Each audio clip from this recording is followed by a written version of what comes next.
Hello everyone, कैसे हैं आप लोग। उम्मीद करता हूं आप लोग अच्छे होंगे। तो आज का जो तीसरा क्लास है फ्रेज का, उसमें हम पढ़ने वाले हैं एडवर्ब फ्रेज।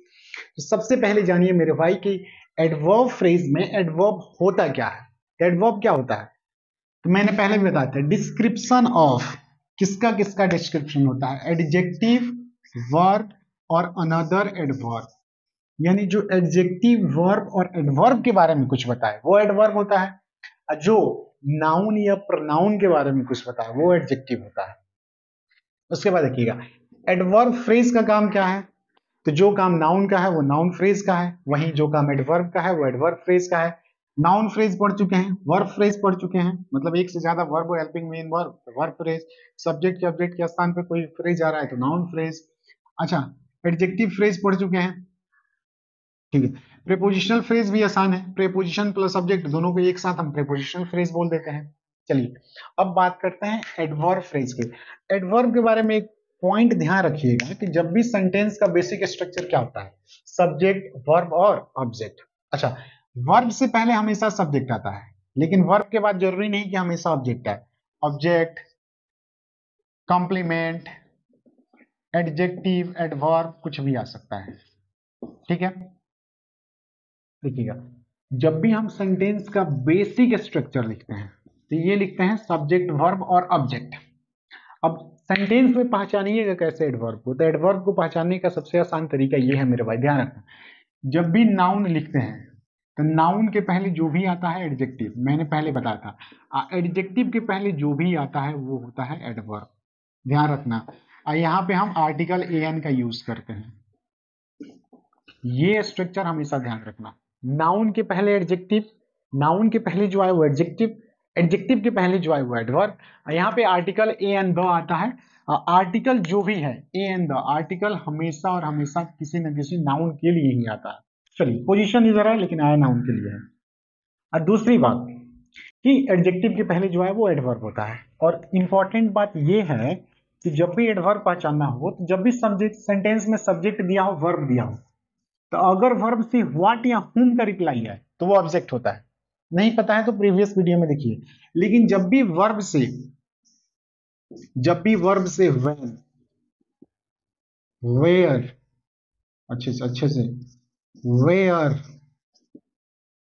हाउ और व्हाई। व्हेन, वेयर, हाउ और व्हाई, अगर इन चारों में से किसी का रिप्लाई आए, जब भी वर्ब से पूछे व्हेन, वेयर, हाउ, व्हाई, जब भी इन चारों का रिप्लाई आए तो आगे जो हमेशा आता है वो हमेशा आता है एडवर्ब। याद रखिएगा, वर्ब से व्हाट और whom पूछने पे उस वर्ब के बाद जो आता है वो ऑब्जेक्ट होता है। लेकिन अगर वर्ब से when, where, why और how का आंसर आ रहा है, when, where, why और how का रिप्लाई आ रहा है, तो आगे जो भी लिखा होगा वो हमेशा एडवर्ब ही होगा। ये हमेशा ध्यान रखिएगा। अब बात करते हैं एग्जाम्पल की कि एडवर्ब फ्रेज कैसे पहचानते हैं। जैसे पहला एग्जांपल देखो, मैंने लिखा he is going to school. He is going to school एक सिंपल सा सेंटेंस है, इसका मतलब वो स्कूल जा रहा है। सबसे पहला काम सब्जेक्ट, वर्ब और ऑब्जेक्ट को पहचानिए। ही जो है सेंटेंस में ये सब्जेक्ट है, इज और गोइंग ये दोनों वर्ब है, ये हेल्पिंग वर्ब, ये main verb. Is helping verb, ये मेन वर्ब, ठीक है। दोनों को एक साथ देखिएगा तो वर्ब है, तो ये वर्ब फ्रेज है। वर्ब फ्रेज बहुत आसान है मेरे भाई। वर्ब एक वर्ड का है तो वर्ब है, एक से ज्यादा वर्ड का है तो वर्ब फ्रेज है। सी सब्जेक्ट है, एक वर्ड का है तो ये फ्रेज नहीं है। टू क्या है मेरे भाई? टू है प्रेपोजिशन। अब प्रेपोजिशन के बाद हमेशा क्या आता है? इस प्रेपोजिशन का ऑब्जेक्ट। स्कूल यहाँ पे ऑब्जेक्ट है, एक ही वर्ड का है। अब सबसे इंपॉर्टेंट बात, ये प्रेपोजिशन और इसका ऑब्जेक्ट, ये सब प्रेपोजिशन और इसका ऑब्जेक्ट मिलके बनाता है प्रेपोजिशनल फ्रेज। तो ये बन गया प्रेपोजिशनल फ्रेज। वर्ब फ्रेज और प्रेपोजिशनल फ्रेज बिल्कुल आसान है। वर्ब एक वर्ड का हो तो ये वर्ब है, वरना ज्यादा वर्ड का हो, हेल्पिंग मेन वर्ब का कलेक्शन है तो वर्ब फ्रेज है। अब प्रेपोजिशनल फ्रेज भी आसान है। प्रेपोजिशन और उसके बाद उसका ऑब्जेक्ट लेकर दोनों को एक साथ प्रेपोजिशनल फ्रेज बोल देते हैं। प्रेपोजिशन और इसका ऑब्जेक्ट मिलके दोनों एक साथ प्रेपोजिशनल फ्रेज। ये जो प्रेपोजिशनल फ्रेज होता है या तो एडजेक्टिव फ्रेज होता है या एडवर्ब फ्रेज होता है। तो ये क्या है? टू स्कूल किसके बारे में बता रहा है? तो ये किसी के बारे में बता नहीं रहा है। देखिए, ही इज गोइंग, वो जा रहा है। कहां जा रहा है? To school. तो जब भी वर्ब से, अगर इस वर्ब से पूछिएगा वेयर,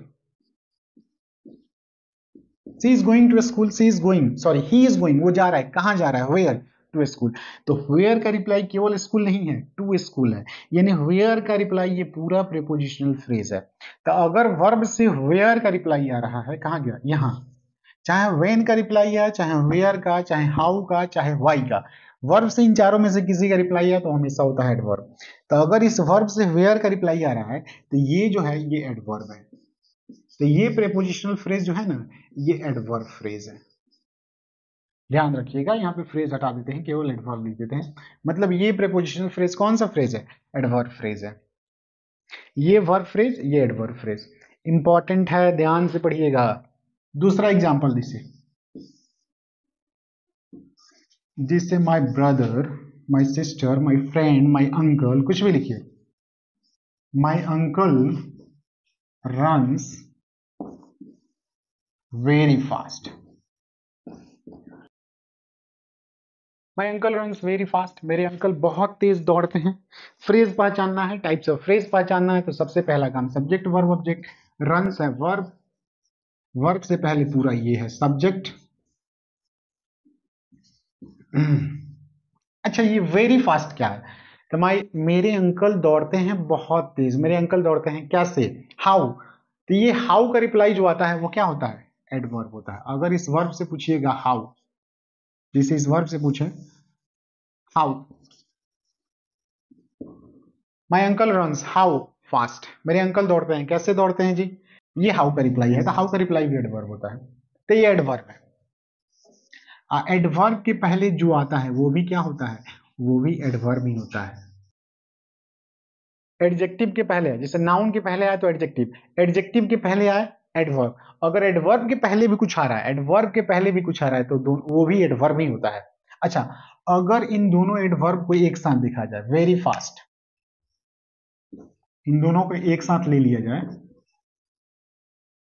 माय अंकल सब्जेक्ट, ये रन्स वर्ब, अब वेरी फास्ट क्या है? एडवर्ब है।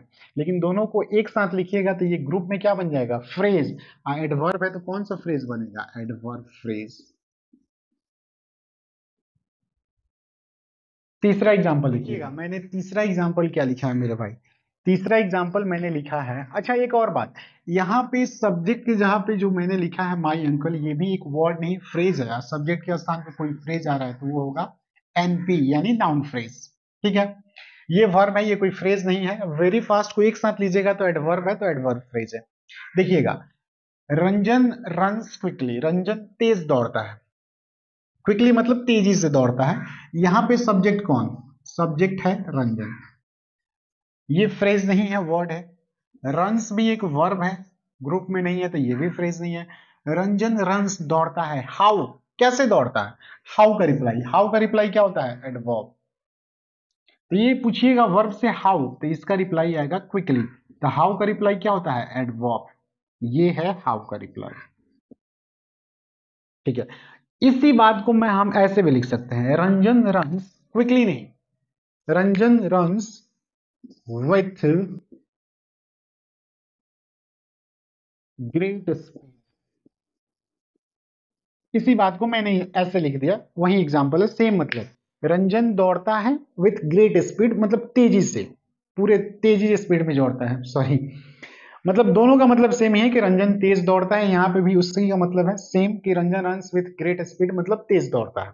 अब देखो अंतर क्या है, यहाँ पे इसमें इस सेंटेंस में कोई फ्रेज नहीं था, फिर वहीं पे इसको फ्रेज पहचानते हैं। तो ये सब्जेक्ट है, एक वर्ड का है तो फ्रेज नहीं है। रन्स वर्ब है, एक वर्ड का है तो फ्रेज नहीं है। अच्छा, रंजन रन्स दौड़ता है कैसे?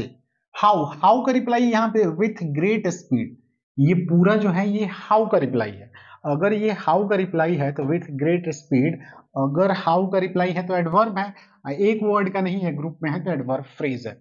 लेकिन वैसे नहीं सीखना है, और डिटेलिंग में करते हैं। देख, विद है प्रेपोजिशन, अब प्रेपोजिशन के बाद हमेशा प्रेपोजिशन का ऑब्जेक्ट, द ग्रेट स्पीड जो ये दोनों हुआ, ये हुआ प्रेपोजिशन का ऑब्जेक्ट। ऑब्जेक्ट एक वर्ड नहीं ज्यादा वर्ड का है, तो ये फ्रेज है। ऑब्जेक्ट या सब्जेक्ट के स्थान पे कोई फ्रेज आए तो वो हमेशा कौन सा फ्रेज, नाउन फ्रेज। शॉर्टकट में हम लिखते हैं एनपी, एनपी का मतलब नाउन फ्रेज, ठीक है। प्रेपोजिशन प्लस ऑब्जेक्ट दोनों मिलके बनाते हैं प्रेपोजिशनल फ्रेज। तो प्रेपोजिशन और ऑब्जेक्ट को एक साथ मिला लिया जाए तो इसको हम बोलेंगे कि ये हो गया प्रेपोजिशनल फ्रेज, प्रेपोजिशनल फ्रेज, ठीक है। ये प्रेपोजिशनल फ्रेज जो होता है प्रेपोजिशन प्लस ऑब्जेक्ट, या तो एडजेक्टिव फ्रेज या एडवर्ब फ्रेज, वही बात है। तो विथ ग्रेट स्पीड किसके बारे में बता रहा है, रंजन रन्स, रंजन दौड़ता है। हाउ, अगर इससे पूछिएगा हाउ तो इसका आंसर क्या आएगा, आंसर, इसका आंसर आएगा विथ ग्रेट स्पीड। तो ये वर्ब से हाउ का रिप्लाई, हाउ का रिप्लाई क्या होता है, एडवर्ब है। तो ये प्रेपोजिशनल फ्रेज जो है ना, ये है एडवर्ब फ्रेज। तो देखिए मैंने नाउन, एडजेक्टिव और एडवर्ब फ्रेज को बड़े डिटेल से समझाया है। आपको अच्छे से पढ़ना है तो ये डिटेल वाइज पढ़ना ही पड़ेगा, वरना नौटंकी करनी है तो आपकी मर्जी ठीक है, एक एक चीज बताया गया है, ठीक है। अब देखते हैं नेक्स्ट वीडियो में, अगला जो वीडियो आएगा, जैसे यहाँ पे एडवर्ब फ्रेज भी हो गया, ठीक है। अब नेक्स्ट वीडियो में क्या, तो नेक्स्ट वीडियो में मतलब 10-15 एग्जाम्पल देंगे, ठीक है जी। उसमें आपको आइडेंटिफाई करना है टाइप्स ऑफ फ्रेजेस। अगर आपने ये 2 वीडियो देखा हुआ है या 3 वीडियो जो भी है, तो आपको आइडेंटिफाई करना होगा खुद से कि कौन सा फ्रेज है, मतलब noun phrase, adjective phrase, verb phrase, adverb phrase है, प्रीपोजिशनल फ्रेज है। सबको एक के बार कॉम्बिनेशन करके एग्जाम्पल दिया जाएगा। अगला जो क्लास होने वाला है वो बहुत ही इंपॉर्टेंट क्लास होने वाले हैं, उसमें केवल आपको पहचानना पड़ेगा। और आई होप ये वाला क्लास आपको बहुत अच्छे से समझ आया होगा। Thank you for watching this video.